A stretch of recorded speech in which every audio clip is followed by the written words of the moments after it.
Hello everyone, welcome back to Bcraft. Let's create a surprise card today. From outside, it's just a plain ordinary card, flat, huh? But when you open it slowly, it pops up. It looks like a little stage, so I would call it a popped-up stage card. It got 3 layers, so if you look around, also got a backdrop behind. Doesn't it look like a little stage? So for the recipient, it will be a big surprise when they open it, isn't it cool? Now I'm going to show you how to create this step by step. First, we need to choose the stamp for the cover. Since this is a surprise card, so I want to keep the cover really simple. And here's what I got, the bunny and coffee stamp, and there is some really interesting sentiments here.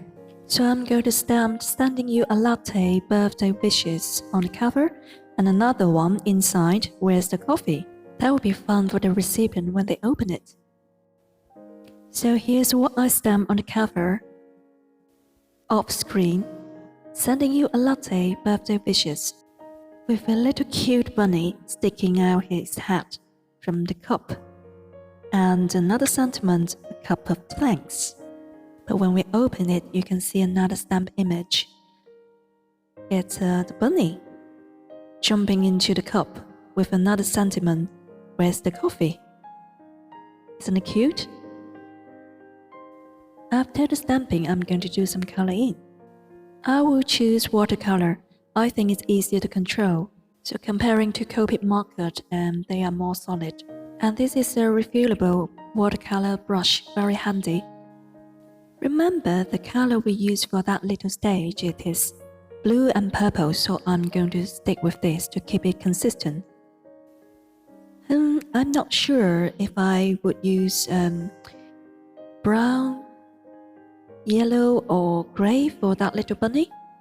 So I had a thought and finally I decided to use grey. I will start with outside the edge of his head first and slowly blend in, so we can get a softer look. Then we'll move on to another image inside before we wash the brush because it's the same color. Then I'm going to color the coffee cup. I will use purple for the cup. For the saucer, I will choose blue. As we mentioned, we want to keep it simple and consistent, so purple and blue. And what about the fun part?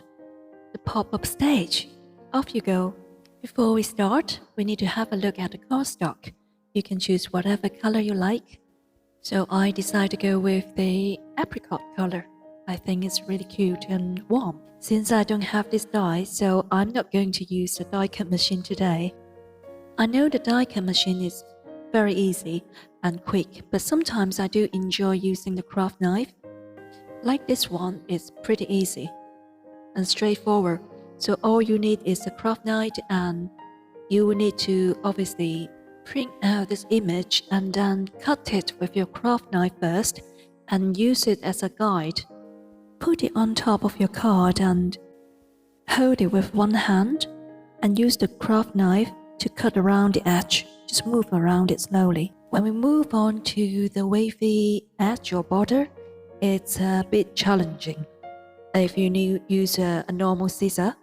So if you have one of those pattern or border scissors you got, you can cut it out easily. So now we have cut it out, and next I'm going to create the folding lines. I'm going to use the score buddy. If you don't have one, you can skip this and eyeball it and fold it. Since this is the first time I make this card, so I'm not familiar with it, I'm going to use the template as a guide, so I put it on the left hand side as you can see. So I can position it more accurately. I know I wouldn't make any mistake.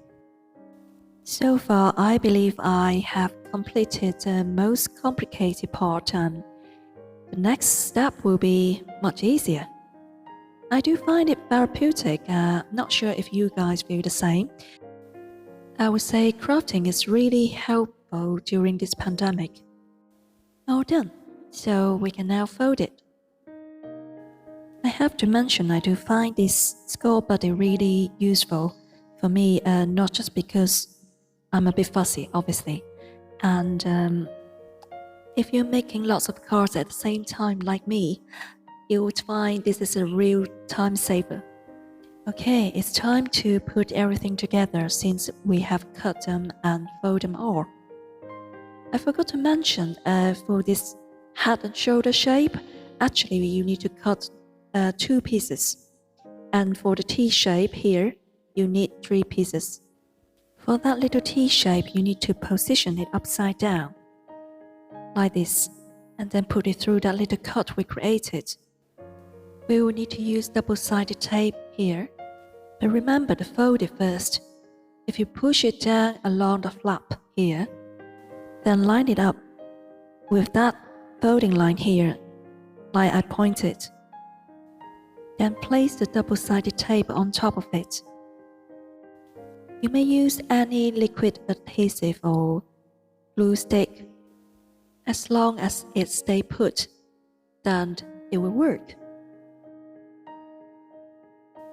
So next I'm going to flip it over and press it down.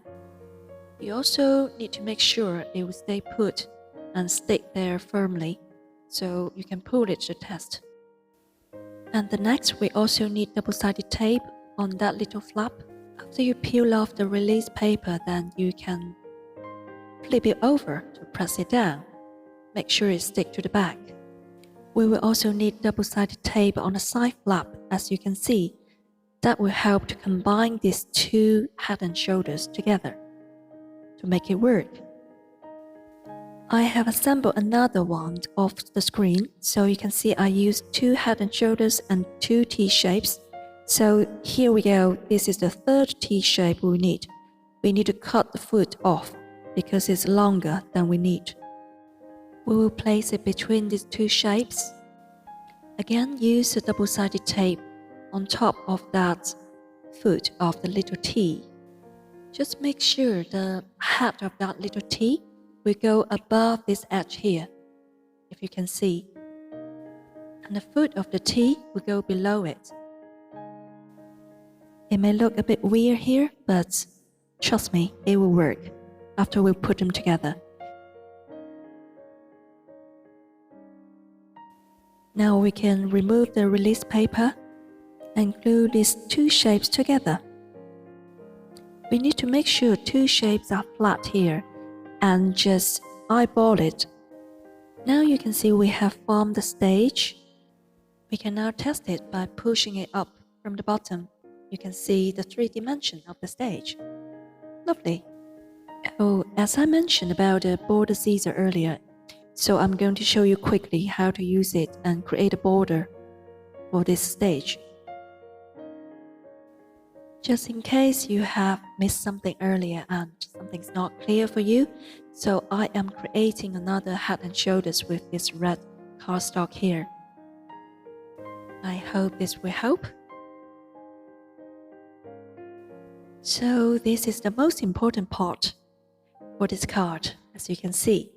And after you have created this stage, you can then decide the color, the theme, and images you want to put on top. Just stamp it, color it, and then cut it out. Glue them around these 3 little bars you can see. And that's it. Have fun! Thanks for crafting with me today. I hope you enjoyed it, and I'll see you in the next video.